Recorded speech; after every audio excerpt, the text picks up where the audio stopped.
They drank more than entire bars could stock. One downed 119 beers in 6 hours. Another started at age 12, finishing 3 vodka bottles a day. Hollywood's brightest stars were hiding brutal addictions you never saw on camera. The worst part? Many didn't live to tell the story.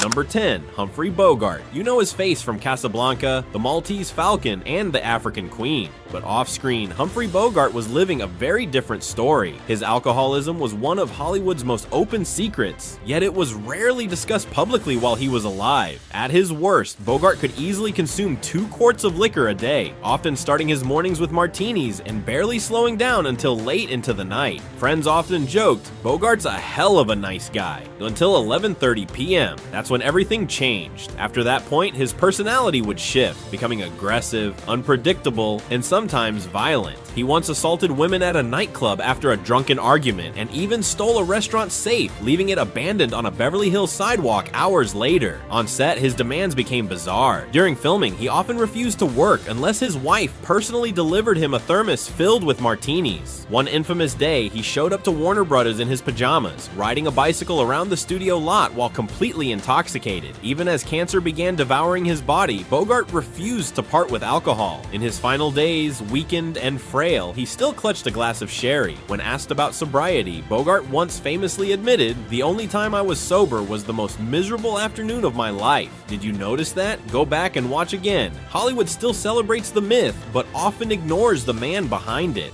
Number 9. Bernard Lee. To audiences, Bernard Lee was the steady, authoritative M in 11 James Bond films. The man who always kept his cool while sending 07 on dangerous missions. But behind the scenes, Lee was fighting a far more destructive enemy, alcohol. His downward spiral began after personal tragedy struck. Lee lost his beloved wife in a devastating house fire. The grief shattered him emotionally, and alcohol quickly became his constant companion. As his drinking worsened, his behavior on set became increasingly erratic. Producers took extreme measures to control his addiction. They even resorted to locking him inside his dressing room between takes to prevent him from drinking. But Lee, fully consumed by his habit, found a way around their efforts. He secretly hired someone to pass alcohol through the keyhole using a straw. Insiders claim Bernard went through multiple bottles of whiskey almost daily, rarely allowing his glass to sit empty for long. A desperate, almost unbelievable method to keep his addiction fed even while locked inside. His drinking was so severe that even Richard Burton, one of Hollywood's most legendary drinkers, admitted that Bernard Lee could drink him under the table. That alone speaks volumes about the depth of Lee's dependence. The years of heavy drinking eventually took a brutal toll on his body. At 73, Lee succumbed to stomach cancer, a disease likely fueled by decades of alcohol abuse. And yet,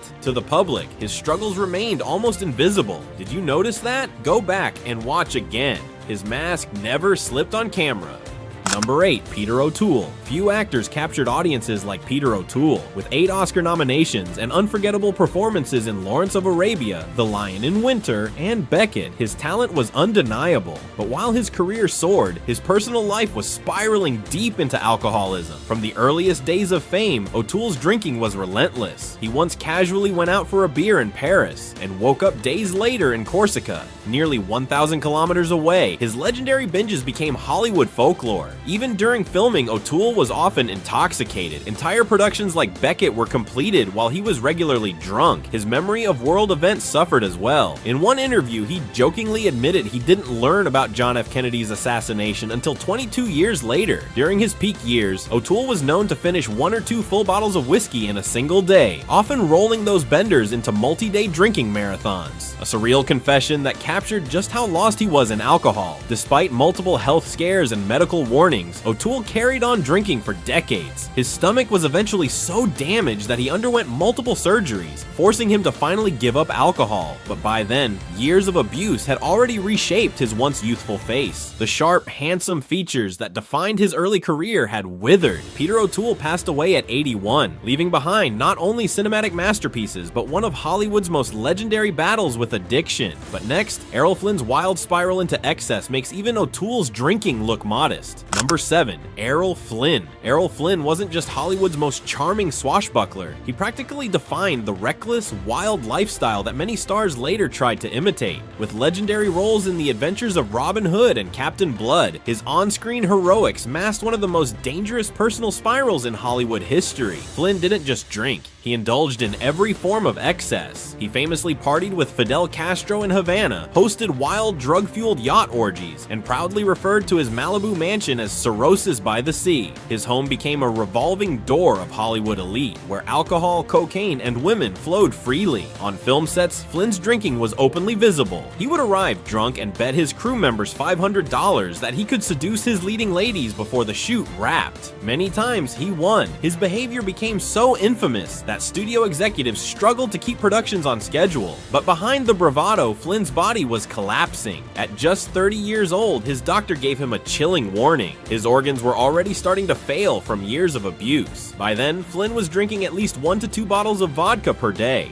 often mixing it with cocaine and heavy meals before heading to the set. Yet Flynn simply ignored it and continued his destructive routine. By the time he was 50, Errol Flynn was bloated, ravaged by cirrhosis, and barely recognizable. A fatal heart attack ended his life, sealing his legacy as one of Hollywood's most tragic cautionary tales. And next, John Barrymore's downfall would set the very blueprint for Hollywood's darkest spirals. Number 6. John Barrymore. Before Hollywood even knew what a celebrity scandal was, John Barrymore had already written the blueprint. Born into the iconic Barrymore acting dynasty, he was considered one of the greatest Shakespearean actors of his generation, captivating audiences with his performances in Hamlet, Dr. Jekyll and Mr. Hyde, and Grand Hotel. But while his career soared, Barrymore was quietly destroying himself behind closed doors. Alcohol had gripped him early, and by the 1930s it fully controlled him. His once brilliant memory began to fade so badly that he often couldn't remember his lines. Directors were forced to use large cue cards on set just to get him through scenes. What was once effortless talent had become a painful struggle to function. As his addiction deepened, his desperation became almost surreal. On multiple occasions, Barrymore's wife caught him drinking whatever he could find, once even drinking her perfume when alcohol wasn't available. At his lowest, Barrymore could drink 2 full quarts of gin, whiskey, or brandy each day, pushing his body closer to failure with every sip. His shaking hands and frail body became so noticeable that he was often cast as characters that eerily mirrored his real-life condition: washed up, broken men who couldn't escape the bottle. Despite his deteriorating health, Barrymore continued working well into the decline. Cirrhosis of the liver, chronic kidney failure, and severe swelling,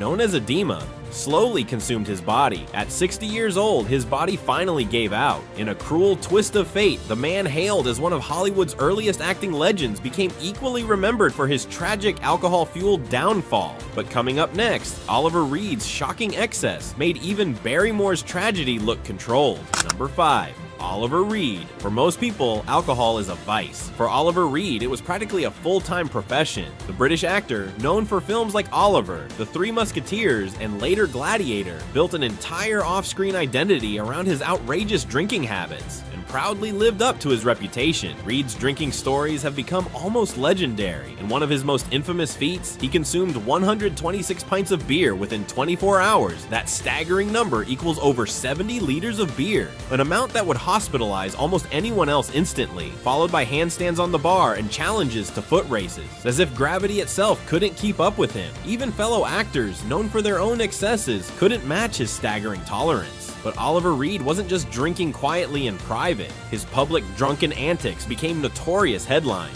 He once urinated on the Australian flag during a drunken outburst, climbed chimneys naked pretending to be Santa Claus, and even played drunken games of rugby while carrying babies at christenings. On multiple occasions, he exposed himself in public, referring to his tattooed private parts as his mighty mallet. Despite the warnings, Reed never slowed down. While filming Gladiator in Malta, he went out for what would become his final drinking session: 8 pints of beer, 3 full bottles of rum, and several shots of whiskey. That same night, his heart finally gave out. That final drinking session totaled nearly 30 standard drinks in just one evening. A fatal combination even for Reed's monstrous tolerance. He died suddenly at age 61, before completing his scenes, forcing the studio to digitally recreate him for the film's release. Oliver Reed left behind not only a catalog of memorable performances, but one of Hollywood's most extreme cautionary tales. But as shocking as this sounds, Dennis Price's self-destruction shows a slower, more haunting collapse.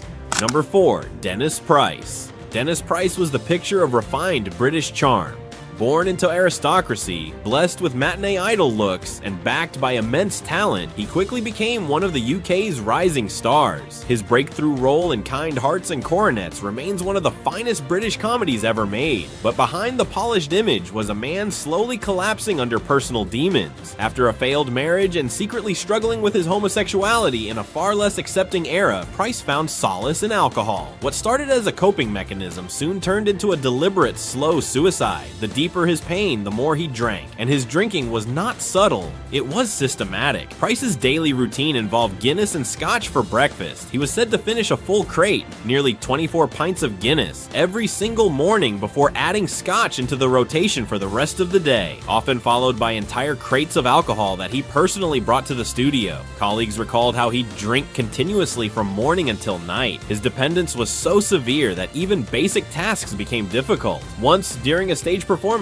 Price accidentally entered during Act 1, but began reciting lines from Act 3, completely disoriented from his alcohol-fueled haze. His handsome features, once his greatest on-screen asset, were slowly eroded by years of heavy drinking. The once suave leading man became bloated, unrecognizable, and broken. Cirrhosis of the liver ultimately claimed his life at just 58 years old. Dennis Price's story wasn't a fast, fiery collapse. It was a hauntingly slow surrender to alcohol, one sip at a time. But next, Richard Burton takes us into one of the most famous and deadliest alcohol battles in Hollywood history.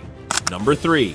Richard Burton. Richard Burton wasn't just one of the greatest actors of his time, he was also one of Hollywood's most self-destructive drinkers. His smooth voice, commanding presence, and electrifying performances in films like Who's Afraid of Virginia Woolf made him a legend, but off-screen, alcohol ruled his life from a shockingly young age. Burton began drinking at just 12 years old, long before most children even understand what addiction means. Over time, his tolerance grew to terrifying levels. At his peak, he was consuming 3 full bottles of vodka every single day, a level of drinking few human bodies could survive. His addiction eventually made even the act of working unbearable. While filming The Klansman, Burton was so intoxicated he could barely stand. Directors had no choice but to shoot many of his scenes with him sitting or lying down just to keep the cameras rolling. But the most disturbing damage was happening inside his body. Doctors discovered that alcohol had crystallized along his spine, and his kidneys had grotesquely enlarged from years of processing enormous quantities of liquor. His physical deterioration was so advanced that surgeons were stunned during procedures, witnessing the visible destruction alcohol had caused. Despite repeated warnings from medical professionals, including near-fatal incidents from alcohol poisoning, Burton refused to quit. In 1984, his body finally gave up. He died at just 58 years old, completely destroyed from the inside out by a lifetime of heavy drinking. And yet, as shocking as Burton's story is, what Andre the Giant consumed makes this sound almost human. Number 2. Andre the Giant. Andre the Giant's drinking wasn't just legendary, it's almost hard to believe even when you see the numbers. Standing 7.5 feet tall and weighing over 500 pounds, Andre's enormous size came with a tolerance for alcohol that no ordinary human could match. His drinking sessions have become the stuff of Hollywood and wrestling folklore. In one of his most infamous feats, Andre once drank 119 beers in just 6 hours. That's over 41 liters of beer, more liquid than most people could physically fit in their bodies without immediate medical collapse. After collapsing in the hotel hallway, his friends didn't even attempt to move him. They simply dragged a tarp over his massive body and left him there until morning. In Kansas City, during another drinking marathon, he reportedly downed 40 vodka tonics before sunrise. And while filming The Princess Bride, his bar tab reportedly soared past $40,000. Over the course of a month, he consumed enough alcohol to equal hundreds of standard drinks, burning through cash as fast as his liver burned through toxins. A staggering amount even by celebrity standards. Despite his gentle and kind nature, alcohol sometimes brought out dangerous flashes of rage. On one occasion, after being provoked at a bar, Andre flipped over a small car with several people still inside, using only his bare hands. His size made him both a marvel and, under the influence, a serious threat. Years of constant heavy drinking, combined with his medical condition known as acromegaly, pushed his body to the brink. In 1993, at just 46 years old, Andre died from heart failure, his body finally unable to handle the brutal combination of size, illness, and extreme alcohol abuse. And now, we arrive at the most heartbreaking collapse on this entire list. Number 1.